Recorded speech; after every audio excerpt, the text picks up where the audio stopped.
പരാതിയുമായി ചെല്ലുന്ന സമയത്താണ് നമുക്കിത് ഉണ്ടാകുന്നത്. കാരണം 2023 കേൾക്കുന്നുണ്ടോ ഞാൻ പറയുന്നത്? കേൾക്കാം കേൾക്കാം പറയൂ. 2023 കാലഘട്ടം മുതൽ, അതായത് നമ്മൾ ഒരു പോലീസ് സ്റ്റേഷനിൽ നമ്മളുടെ ഒരു പ്രൈവറ്റ് അന്യായവുമായി നമ്മൾ ചെല്ലുകയാണെങ്കിൽ തീർച്ചയായിട്ടും നമുക്കൊരു നീതി കിട്ടുമെന്ന് വിചാരിച്ചിട്ടാണ് നമ്മൾ അവരുടെ അടുത്തേക്ക് പോകുന്നത്. ഉം.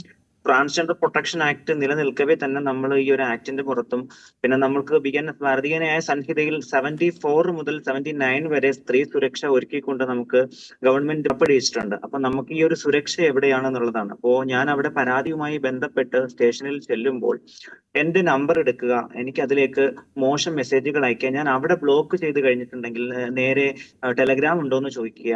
അവിടെ ബ്ലോക്ക് ചെയ്തിട്ടുണ്ടെങ്കിൽ നേരെ ഇൻസ്റ്റഗ്രാമിലേക്ക് വരിക. അവിടെ ബ്ലോക്ക് ചെയ്താൽ നേരെ FB-യിലേക്ക് വരിക.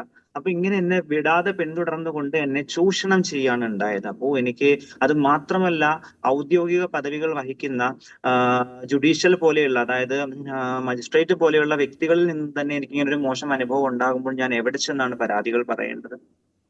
തീർച്ചയായിട്ടും ഈശ, അത് തന്നെയാണ് ഞാൻ ആദ്യം സൂചിപ്പിച്ചത്. നമുക്കത് വലിയ ബുദ്ധിമുട്ടുണ്ടാക്കുന്നത് നമ്മൾ പരാതി പറയേണ്ടവർ നമ്മളോട് ഇങ്ങനെ പെരുമാറുന്നു എന്നുള്ളിടത്താണ്. ആദ്യം അങ്ങനെ ഒരു മെസ്സേജ് താങ്കൾക്ക് അങ്ങനെ വന്നപ്പോൾ എന്തായിരുന്നു താങ്കൾ സ്വീകരിച്ചൊരു നടപടി? അത് വിലക്കാൻ ശ്രമിക്കുകയോ ഇനി മേലിൽ മെസ്സേജ് അയക്കരുതെന്ന് പറയുകയോ ഒക്കെ ചെയ്തിരുന്നു അവരോട്?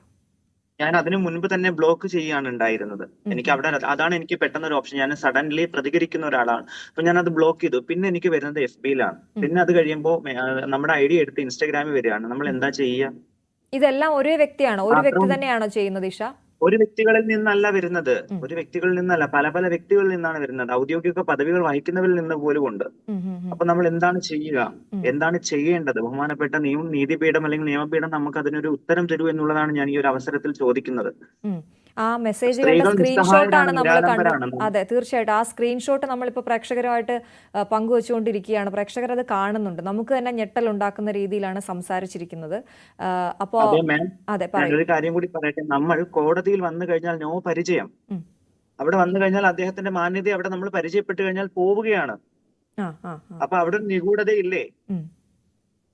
തീർച്ചയായിട്ടും നിഗൂഢതയില്ലേ?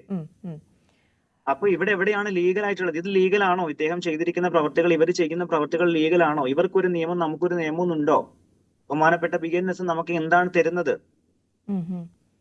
എനിക്ക് തോന്നുന്നു മജിസ്ട്രേറ്റിന്റെ, തീർച്ചയായിട്ടും ആ മജിസ്ട്രേറ്റിന്റെ മെസ്സേജുകളിലെ ഡേറ്റ് എന്നാണ് സാർ എന്നൊക്കെ ഈശ തിരിച്ചു ചോദിച്ചിട്ടുണ്ട്. കേസിനെ കുറിച്ചായിരുന്നോ? അതെ അതെ, കേസിനെ കുറിച്ചാണ്. ഞാൻ ഞെട്ടിപ്പോയി. കാരണം 164 ഒക്കെ ഒരു മജിസ്ട്രേറ്റ് നമുക്ക് അയക്കുക എന്ന് പറയുന്നത് വളരെ, ഞാൻ ഭയന്നാണുള്ളത്. കാരണം ഇദ്ദേഹമൊക്കെ ഇനി നമ്മുടെ പേരിൽ എന്തെങ്കിലും നിയമപരമായിട്ടുള്ള കുടുക്കുകൾ ഇടുമോ എന്നുള്ള ഒരു ഭയത്തോടെയാണ്. മാത്രമല്ല പോലീസിൽ നിന്നുള്ള ശക്തമായ ഭീഷണികൾ ഉണ്ടായിട്ടുണ്ട്.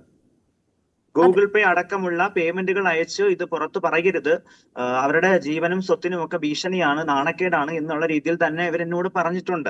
അതെന്താണ്, അതിനെ കുറിച്ചൊന്ന് വ്യക്തമായിട്ട് പറയാമോ? കാരണം ഇപ്പോൾ ഞാൻ ഉള്ളത് ബഹുമാനപ്പെട്ട നമ്മുടെ സിറ്റി പോലീസ് കമ്മീഷണറുടെ സ്റ്റേഷൻ പരിധിയിൽ ഞാൻ കാറിലിരുന്നാണ് സംസാരിക്കുന്നത്. ഒരു സ്റ്റേറ്റ്മെന്റ് കൊടുക്കാൻ വേണ്ടിയിട്ടാണ് ഞാൻ വന്നത്.